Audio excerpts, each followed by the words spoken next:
Pakistani latest dramas की तमाम update जानने के लिए सबसे पहले आप मेरे चैनल को सब्सक्राइब कर लीजिए ताकि आने वाली तमाम लेटेस्ट वीडियो आप तक बआसानी पहुंच सकें। ड्रामा सीरियल पे दर्दी की अगली एपिसोड में शाफे की मां जैसी औरत तो औरत कहलाने के काबिल ही नहीं। दिया पर जुल्म भी ढाया और शाफे को इसके खिलाफ बदगुमान करके खुद मासूम बन गई। अब किस बात का डर था कि बिया को अगर वो इतनी जालिम बन सकती हैं तो बिया भी आज उनकी सच्चाई शाफे के सामने खोल देती। बजाय चुप करके घर छोड़कर जाने वाले वो इनसे अपने ऊपर हुए इल्ज़ाम का हिसाब भी मांगती, लेकिन वो तो शाफे की गलतफहमी को मज़ीद हवा दे रही थी। शाफे हाथ पकड़कर बिया को घर से बाहर निकाल देता है। अपने भाई के पास वो बेचारी जा नहीं सकती थी क्योंकि मैमूना बेगम पहले ही उसके भाई और उसके खिलाफ वर्गला चुकी थी।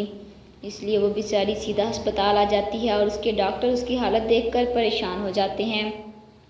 बिया उन्हें बताती है कि शाफे ने बहुत घटिया इल्ज़ाम लगाकर मुझे घर से बाहर निकाल दिया।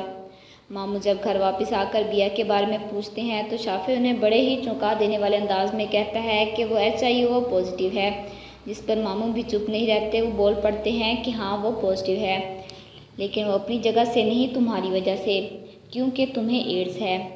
शाफे ये इंकशाफ सुनकर हक्का बक्का रह जाता है और अब उसका इल्ज़ाम भी मैमूना बेगम बिया पर ही लगाएगी कि उसने ही मेरे बेटे को ये बीमारी लगाई है। लेकिन उम्मीद है कि अब मामू बहन की मोहब्बत में आकर चुप नहीं रहेंगे और बताएंगे कि शाफे को ये बीमारी रोहेल से इसमें मुंतकिल हुई थी। तो जिन लोगों को मेरी ये वीडियो पसंद आई हो तो प्लीज़ इसे लाइक कीजिएगा, अपने दोस्तों के साथ शेयर कीजिएगा और मेरे चैनल को सब्सक्राइब कीजिएगा। Thanks for watching.